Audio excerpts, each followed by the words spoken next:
Lemaire, qui est un artiste, qui est l'artiste commissaire de l'exposition, a voulu réunir des gens qui avaient une forme de réflexion sur l'idée du métissage, mais même au-delà de ça, la façon dont les choses se créolisent, évoluent au contact de l'autre. C'est-à-dire pas une vision identitaire, mais une façon dont le propos peut se nourrir de l'origine des autres. Donc je pense que toutes les œuvres qui sont présentées là interagissent, et vraiment l'œuvre essentielle de cette exposition, c'est le dialogue entre nous tous en fait. C'est un hommage au parcours et aux réflexions d'Édouard Glissant.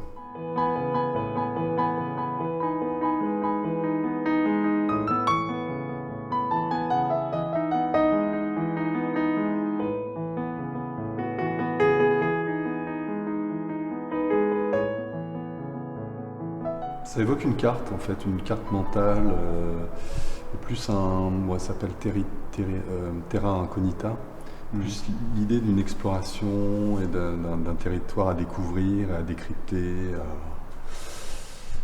à imaginer. Il y a cette dualité entre l'intimité de toutes ces matières que j'ai récoltées dans la rue et qui sont nourries par le sommeil des gens, parce que c'est des prélèvements de toiles sur lesquels les gens ont dormi. Et puis le cheminement vers un horizon, un territoire, et on quitte son territoire individuel pour aller vers quelque chose de plus collectif et des rencontres.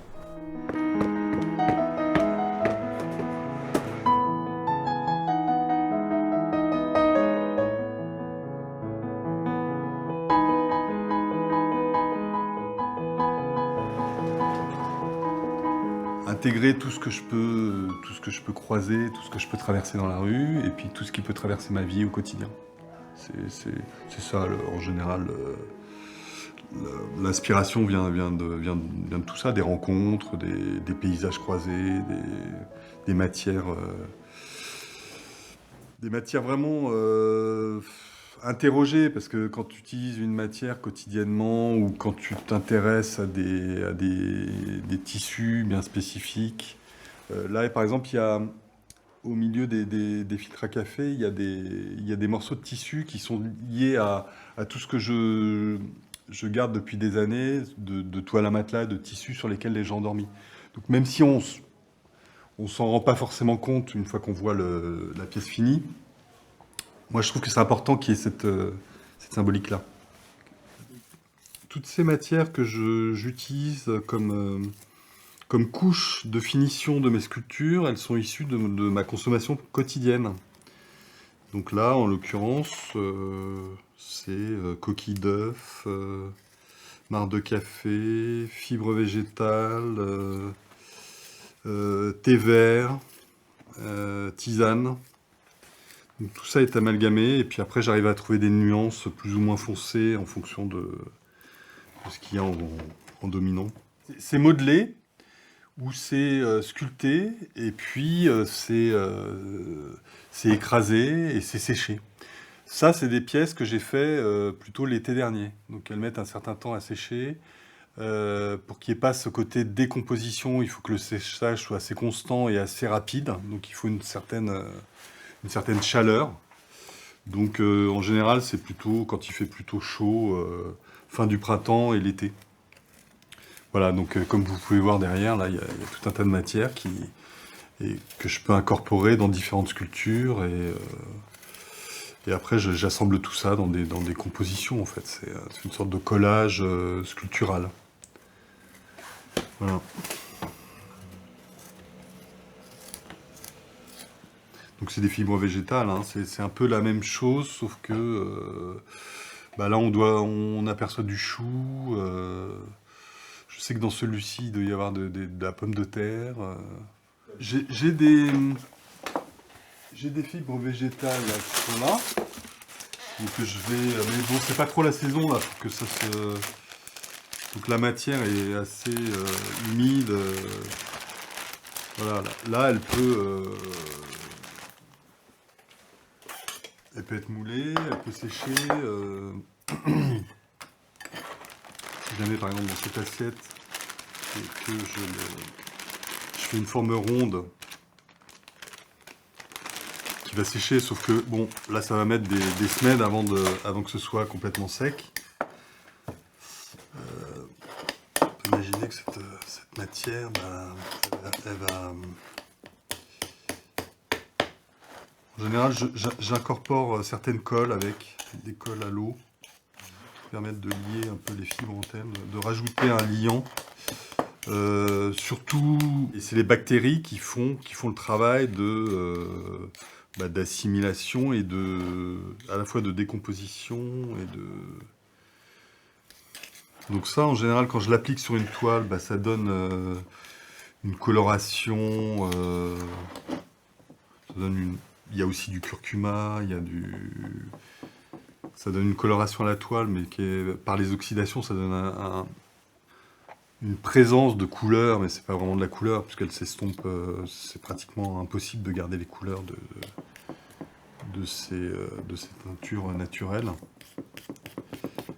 Puis moi, je cherche pas spécialement à avoir des choses colorées, je cherche à évoquer un processus et puis à parler de traces ou de traces colorées en fait.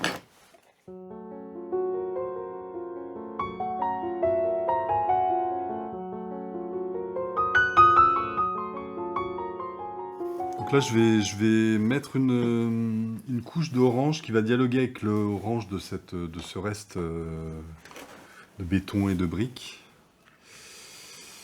Et on va voir ce que ça va donner.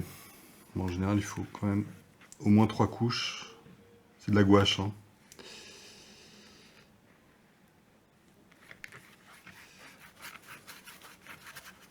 La première couche, elle est toujours un peu... Elle est super liquide.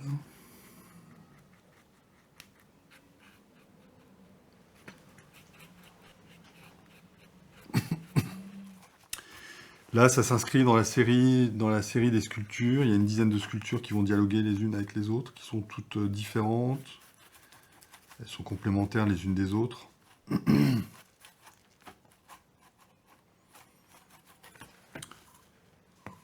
Une idée du rendu, ça va être quelque chose comme ça. Après, il y a tout le traitement de cette partie-là, qui va dialoguer avec le gris du béton. Et puis le orangé, il est en dessous. Voilà.